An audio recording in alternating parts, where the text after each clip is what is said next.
Mulai,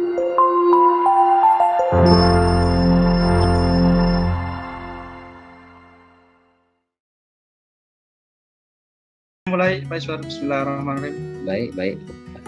Assalamualaikum warahmatullahi wabarakatuh. Waalaikumsalam warahmatullahi wabarakatuh. Selamat pagi anak-anakku semua. Selamat pagi, Pak. Gimana hari ini kabarnya, sehat semuanya? Alhamdulillah baik, Pak. Alhamdulillah, semoga semuanya dalam kondisi baik, sehat dan bahagia sehingga dalam pembelajaran kali ini akan berjalan dengan lancar dan semangat. Baik, sebelum memulai pembelajaran, Pak Joko minta tolong ini kepada Mas Muhimin. Mas Muhimin tolong dipimpin berdoa untuk memulai pembelajaran. Silakan. Siap Bapak. Baik teman-teman, sebelum kita memulai pelajaran hari ini, alangkah baiknya kita berdoa terlebih dahulu. Berdoa dimulai, berdoa selesai. Ucapkan salam. Selamat Pagi, pagi, Pak. Selamat pagi. Selamat pagi anak-anak. Baik, terima kasih Mas Muhimin yang telah memimpin doa. Semoga pembelajaran kita pagi hari ini bisa lancar dan bermanfaat. Baik, sebelum masuk ke pembelajaran, Oh iya. Pak Joko Maaf Pak Joko. Ya, Iswar. Host kita siapa nih Pak ya? Masih kosong ya? Biar untuk merekam. Tapi itu keterangannya sudah recording, Pak. Gak tahu Oh, Pak iya. yang jadi host Pak Fermi mungkin atau Masih kosong ini, belum ada ya. Saya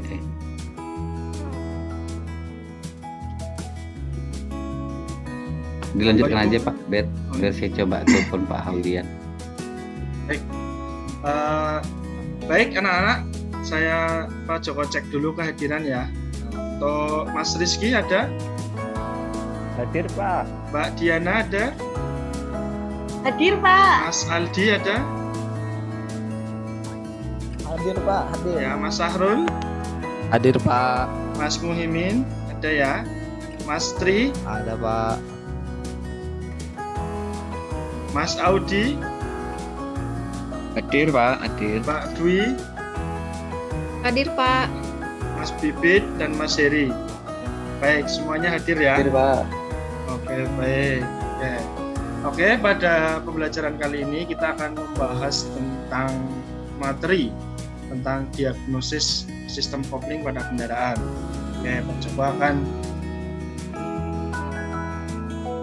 tunjukkan atau share dulu materinya. Sebentar.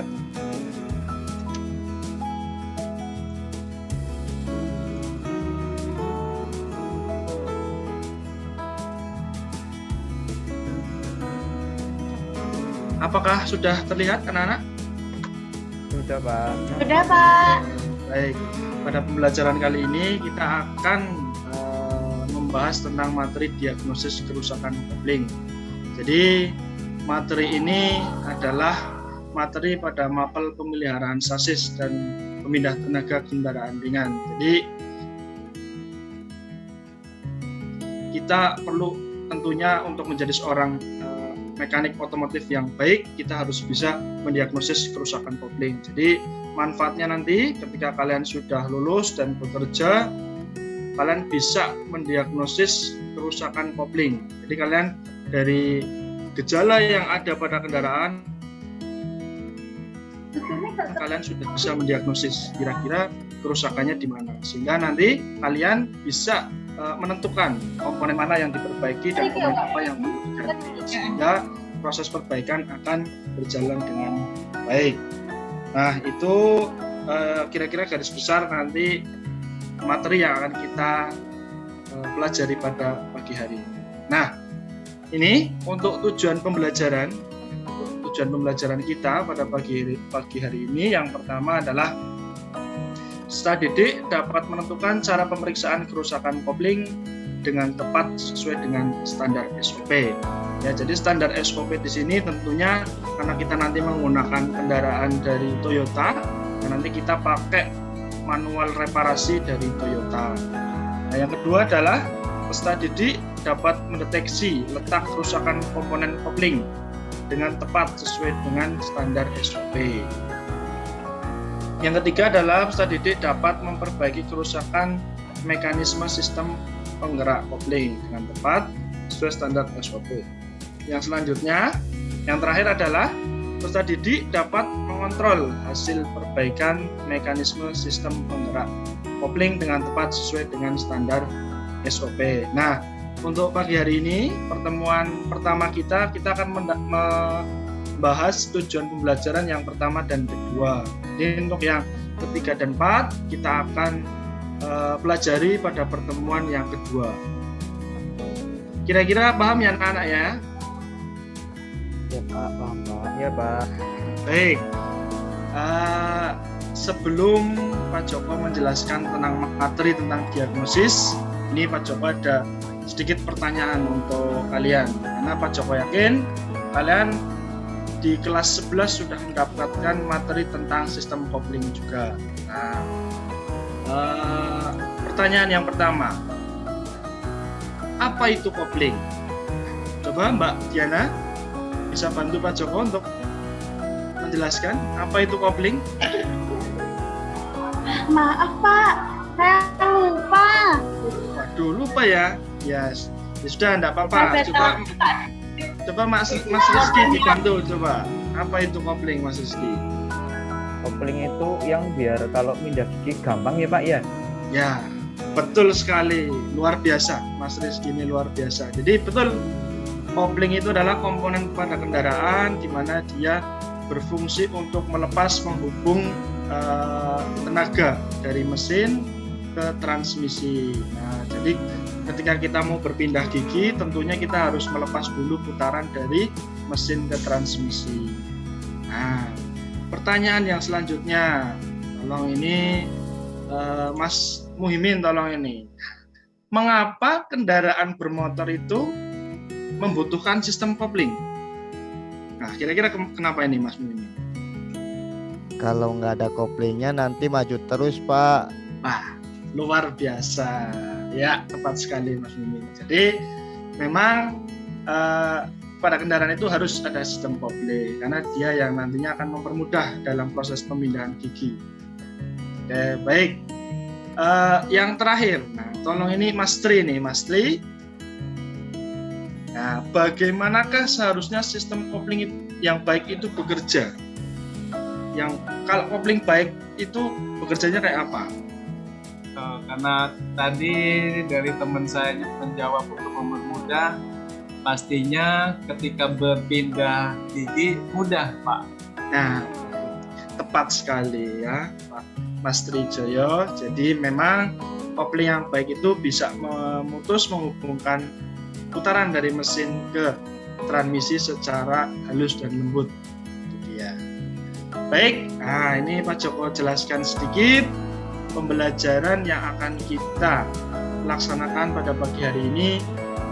Ada 2 kegiatan ya, karena Pak Joko menggunakan model pembelajaran problem based learning ya, dan dengan metode diskusi, maka pembelajaran pada pagi hari ini akan ada 2 kegiatan. Yang pertama adalah nanti ada diskusi untuk menentukan permasalahan yang terjadi pada sistem kopling. Nanti setelah diskusi selesai, nanti akan ada presentasi hasil diskusi kelompok dan tanya jawab. Nah, itu kira-kira kegiatan pembelajaran yang akan kita lakukan pada pagi hari ini. Nah, ini masih ingat ya, kemarin Pak Joko sudah share video pembelajaran tentang materi sistem kopling ya.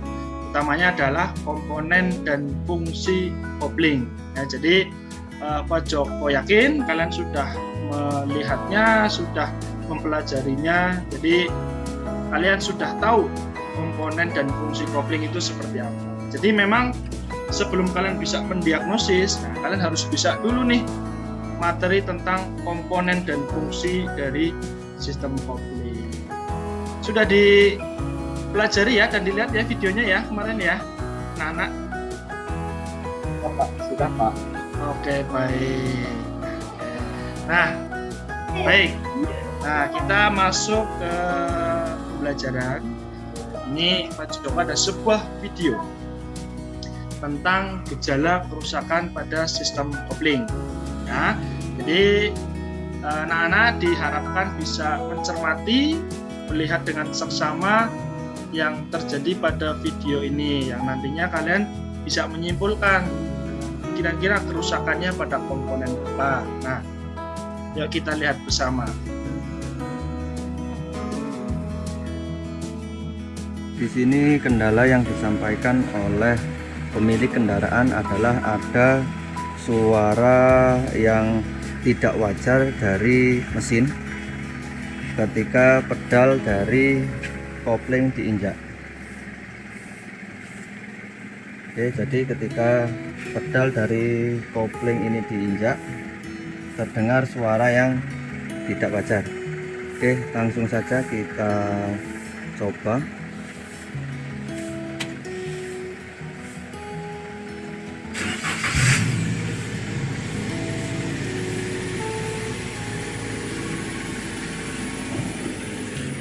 Coba kita injak pedal.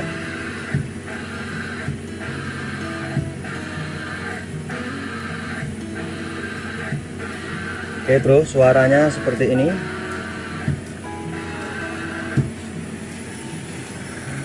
Sepertinya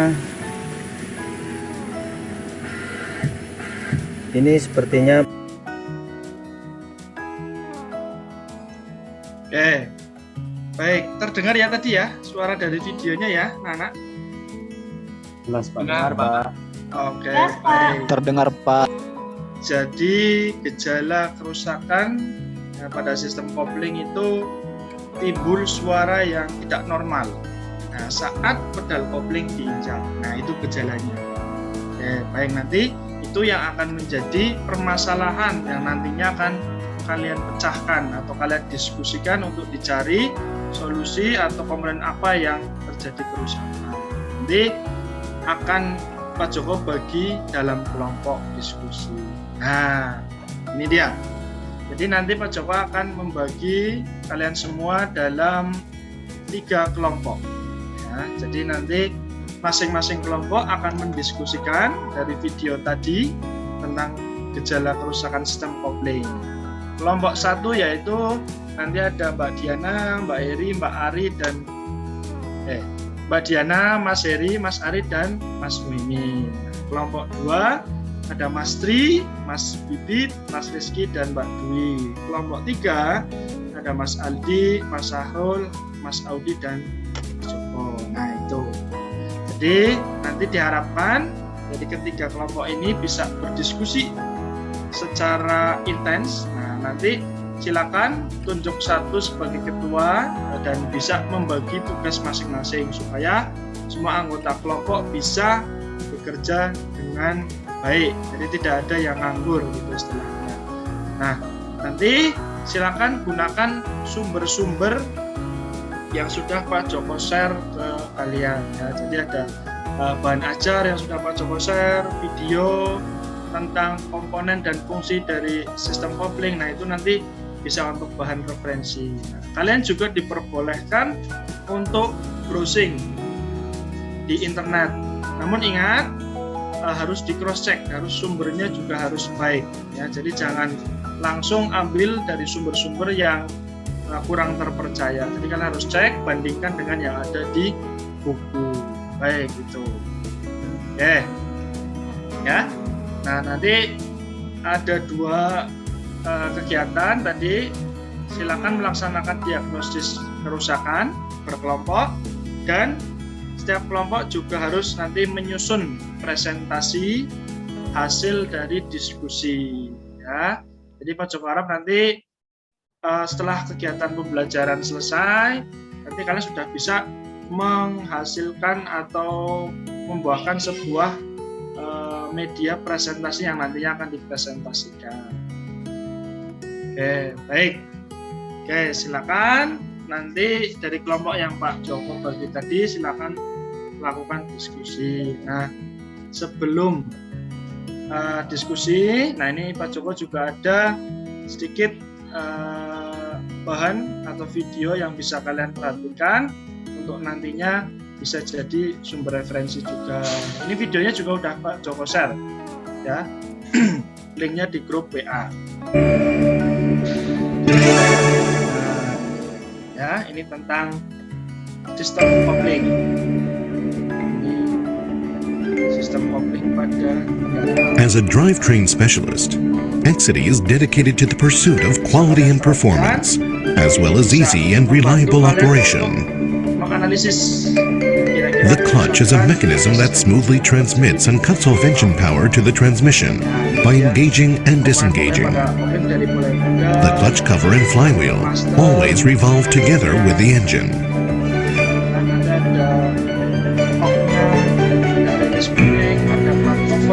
When the clutch cover pushes the clutch disc against the flywheel, engine torque is transmitted to the transmission. When the driver steps on the clutch pedal, it releases the pressure plate that was pressing the clutch disc against the flywheel, disengaging the clutch disc. In this state, engine torque is not transmitted to the transmission. The clearance between the clutch disc and pressure plate when disengaged is approximately 1 millimeter for passenger cars and light commercial vehicles, and 1.5 millimeter for medium and heavy commercial vehicles. This engagement and disengagement is the basic principle of a manual clutch. The clutch cover's diaphragm spring is a disc-shaped spring that presses against the pressure plate and controls the amount of pressure applied. Suara Pak Joko nggak kedengeran, Pak. The amount of force that presses on the diaphragm spring is called the compression force. The graph that shows this change in compression force is known as the clamping load characteristic. This indicates the clutch disc's usable range. If wear exceeds this range, and the clutch will, Ya, ini Pak Joko percepat. which is called the release. The other parts that strap plate, the retaining plate, Ya, nah itu kira-kira penjelasan. finally, engine torque is transmitted to the Oke, baik. Silakan masing-masing kelompok untuk melanjutkan proses diskusi. Oke, Pak Joko kasih waktu selama 15 menit untuk diskusi.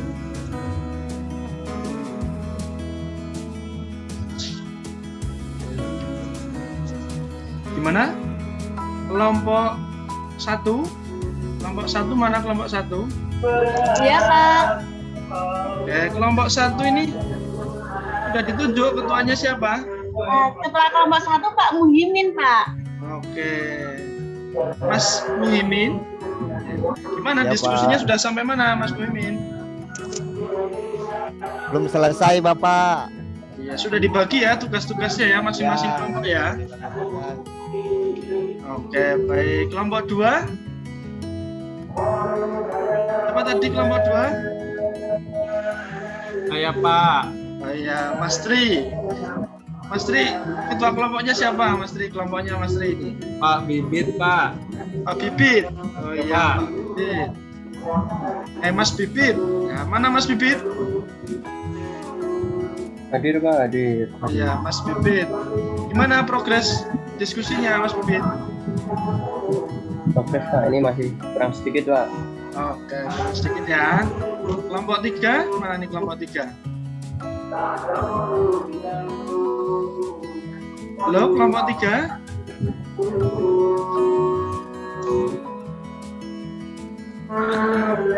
Saya lupa dengan kelompok saya, Pak. Oh ya, Mas Aldi ya, lupa kelompok ya? 3. Ah, iya ini. Mas Aldi ya. Oke, gimana Mas Aldi? Progres kelompoknya, diskusinya?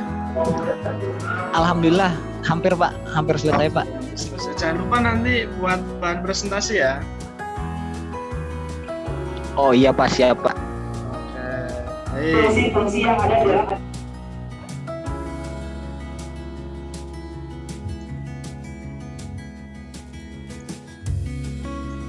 Oke, Pak Jawa kira cukup ya. Jadi untuk proses diskusinya silakan masing-masing kelompok untuk bisa presentasi, dan kelompok lain nantinya harus bisa memberikan feedback ya atau komentar terhadap hasil diskusi kelompok lainnya. Nanti jangan lupa hasil feedbacknya itu nanti kalian catat. Nah, nanti hasil dari file presentasi dan umpan balik dari kelompok lain nanti kalian kumpulkan ya menjadi tugas untuk kalian.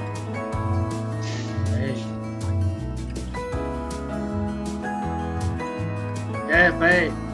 Selesai ya diskusinya ya. Pak Joko anggap presentasinya sudah selesai. Baik. Nah, selanjutnya, ini karena kalian sudah tadi presentasi yang sangat bagus dari ketiga kelompok. Nah, ini Pak Joko ada pertanyaan sedikit.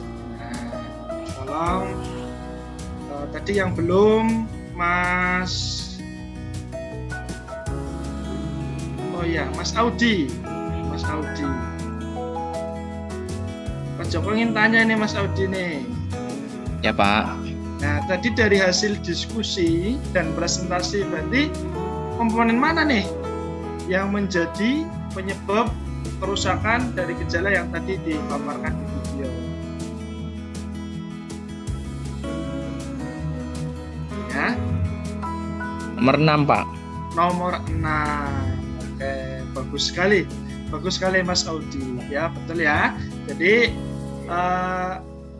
permasalahan atau gejala yang terjadi pada video yang Pak Joko tampilkan tadi itu adalah sumber kerusakannya pada komponen nomor 6 ini ya, atau komponen rilis bearing ya. Jadi komponen rilis bearingnya aus seperti yang sudah kalian presentasikan tadi. Baik. Mas Tri. Baik Pak. Oke. Kira-kira ini komponen nomor 1, ini komponen apa ya Mas Tri ya? Kalau tidak salah itu pedal ya Pak. Pedal ya? Pedal apa Mas? Pedal ya Pak. Pedal kopling bukan ya Pak? Oke, pedal kopling, betul sekali. Ini fungsinya untuk apa Mas Tri kira-kira? Untuk diinjek untuk pada saat kita mau memindahkan gigi Pak. Bener nggak Pak ya? Oke, betul sekali Mas Tri ya. Jadi pedal kopling ini untuk merubah energi injakan dari pengemudi supaya bisa mendorong komponen nomor 3 ya. Mbak Diana? Ya Pak. Komponen nomor 3 ini apa Mbak Diana ya?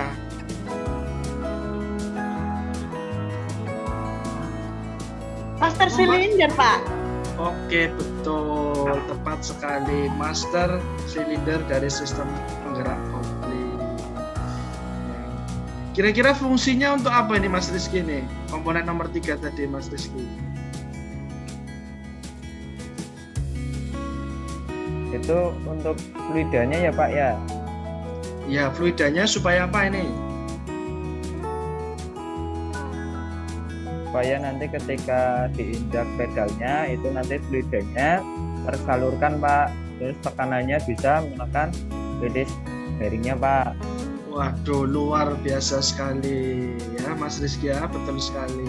Jadi Mbak Diana ini adalah master silinder dari penggerak kopling, betul, dan fungsinya untuk merubah energi injakan dari pedal menjadi tekanan hidrolis. Baik.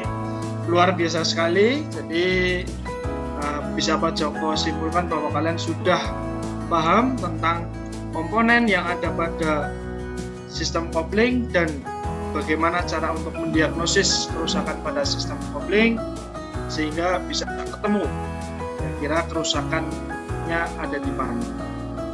Ya, nah ini sama tadi. Baik. Nah ini tadi. Nah, kerusakannya ternyata terjadi pada komponen rilis bearing yang ada pada sistem kopling. Jadi komponen ini memang kalau dia aus atau terjadi kerusakan dia akan menyebabkan suara yang tidak normal atau abnormal pada kendaraan. Nah, ini komponen dari release bearing yang sudah kalian tadi presentasikan.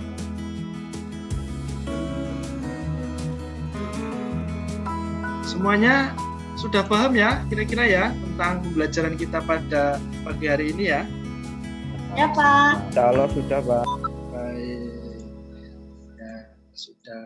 Oke, baik. Nah untuk yang terakhir tadi setelah Pak Joko membuat kesimpulan, nah ini ada refleksi pembelajaran. Setelah melaksanakan pembelajaran hari ini, saya jadi tahu bahwa untuk mendeteksi kerusakan sistem kopling, langkah yang harus saya lakukan adalah apa Mas Mimin? Pak, Ya, untuk dapat mendeteksi kerusakan sistem kopling, nah, kira-kira yang harus saya lakukan sebelumnya apa? Jadi membongkar dulu Pak, memperbaiki, ganti. jadi Mas Mimin harus tahu dulu komponen pada sistem kopling beserta fungsinya. Nah nanti baru bisa untuk melaksanakan deteksi kerusakan pada sistem kopling. Begitu ya. Nah, Kapan nanti ini prakteknya refleksi Pak? Ya, silakan kalian jawab sendiri ya, di dalam hati kalian sendiri. Pak Joko yakin kalian sudah bisa paham semuanya tadi dengan diskusi dan presentasi. Nah, baik. Kira-kira untuk pembelajaran pada pagi hari ini cukup ya dari Pak Joko. Jadi tadi Pak Joko lihat kalian sudah bagus dalam diskusi ketiga kelompok dan bagus juga dalam melaksanakan presentasi. Ya. Nah, untuk selanjutnya yaitu nanti tugas yang tadi untuk hasil presentasi dan umpan balik dari kelompok lain nanti silakan dikumpulkan. Nah, untuk pertemuan yang akan datang, seperti yang Pak Joko jelaskan di awal tadi, bahwa pertemuan yang akan datang kita akan melaksanakan praktikum, gimana perawatan pada sistem kopling dan memperbaiki kerusakan yang ada di sistem kopling. Jadi setelah tadi bisa mendeteksi kerusakan, nah di pertemuan yang selanjutnya kita akan bisa memperbaikinya. Begitu mungkin yang bisa Pak Joko sampaikan untuk pertemuan pada pagi hari ini. Apakah sebelum ditutup, apakah ada yang ditanyakan terkait pembelajaran hari ini? Tidak ada Pak, sangat jelas Pak, sudah Pak.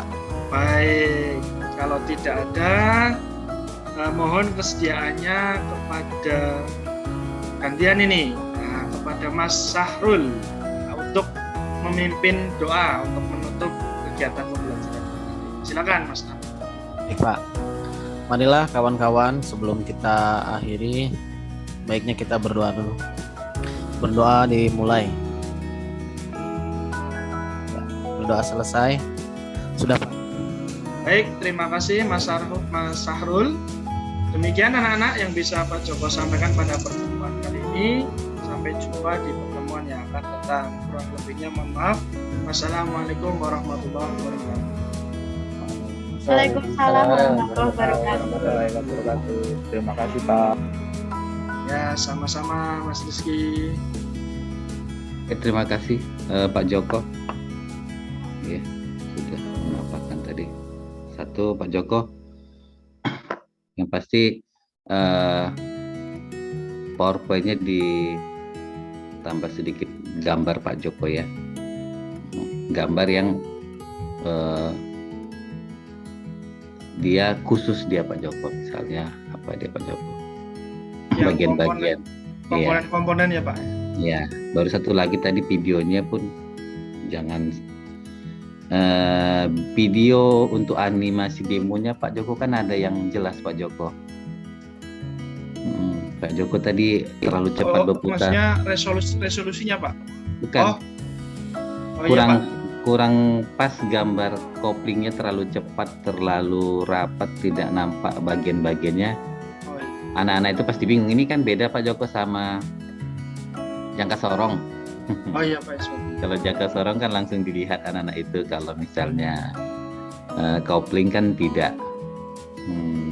Jadi animasi sama gambarnya di PowerPoint diperjelas ya Pak Joko. Oh iya, iya Pak Iswar.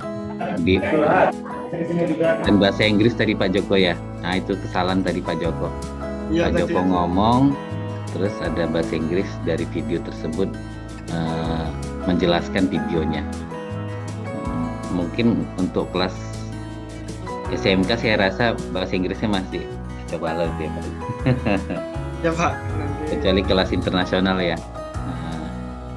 Itu dia, jadi banyak yang harus nggak begitu banyak. Memang kalau Pak Muhimin tadi hurufnya terlalu besar Pak Muhimin, jadi kesannya itu kaku. Ini kan kalau Pak Joko sudah rapi sih, cuma penambahan aja. Video sudah pas, cuman diperbaiki aja. Kalau ada, saya rasa ada itu Pak Joko. Kalau kopling untuk demo kopling itu banyak Pak Joko.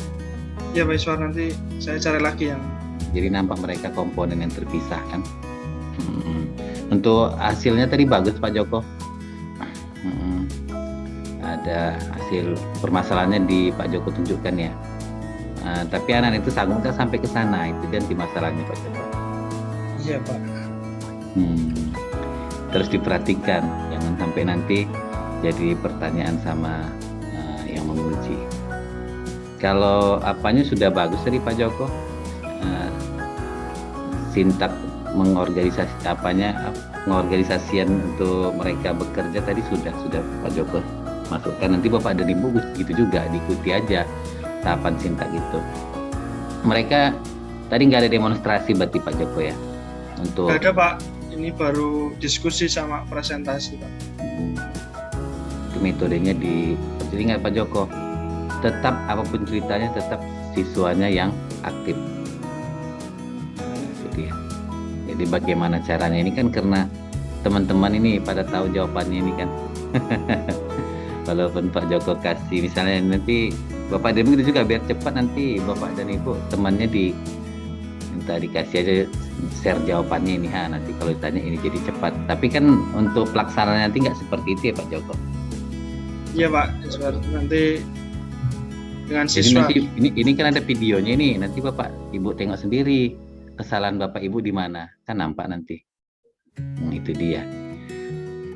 Saya rasa saya cukup, mungkin Pak Fer menambahkan ya Pak Fer. Ya Pak, sedikit yang menambahkan Pak. Jadi Karena sudah banyak ya Pak Fer ya. saya rasa sudah bagus Pak Joko, cuman untuk orientasi siswa dalam pemecahan masalah itu mungkin perlu nanti ada perbaikan Pak, supaya untuk evaluasinya itu jangan hanya menyebutkan komponen saja gitu. Jadi orientasi kepada pemecahan masalah. Jadi masalahnya itu supaya agak nampak sedikit, supaya ada keluar daya pikir siswa itu Pak. Karena ini kan PBL, jadi harus ada nampak jelas masalahnya. Jangan nanti video yang Bapak bikin menjadi media belajar itu jadi masalah juga, karena Bapak tadi menjelaskan video itu ternyata suara dari video itu memakai bahasa Inggris, jadi Bapak menjelaskannya nggak jelas gitu. Lebih bagus matikan aja suaranya, baru materi yang ada di video itu hanya sekilas saja boleh Pak, cuman tampilkan nanti animasi yang membuat suatu istilahnya trouble yang ada di sistem kopling. Jadi untuk Pak Joko mungkin ini saja yang bisa saya tambahkan dari apa yang tadi telah disampaikan oleh Pak Iswar. Tetap Pak semangat terus. Ya Pak, terima kasih Pak. Ya, oke Pak Iswar. Baik Pak. Mungkin ada yang belum disampaikan Pak Joko, tapi hampir sama dengan teman yang lainnya Pak Joko ya. Iya Pak Iswar. Yang pasti ingat Pak Joko bagaimana caranya membuat suasana itu menjadi hidup dia dengan anak-anak yang dihadapi gitu pada nanti penampilannya. Saya rasa itu aja. Nanti kalau ada yang mau ditanya disampaikan aja nanti. Siapa Bu ya?